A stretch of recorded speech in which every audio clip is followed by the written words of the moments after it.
గోపాల్పేట మండలం చిన్న ఇంటి దగ్గర ఈరోజు దర్వాజా పూజ కార్యక్రమం జరుగుతుంది. 10:30కు వచ్చింది ముహూర్తం. ఈరోజు స్టార్ట్ చేసిన పని ఈ పూజకు వచ్చిన వాళ్ళు వీళ్ళంతా పెద్దలు కార్యక్రమంలో పాల్గొన్నారు.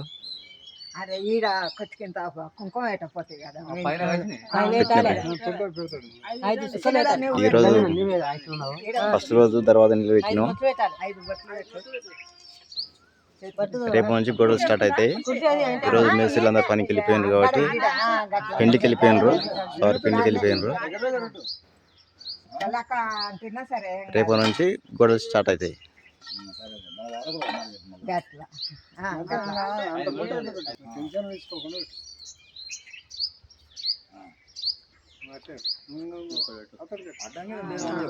అన్నంగా ఇప్పుడు దించానా కుంకుమ పడుతుంది ఫోటో దించా.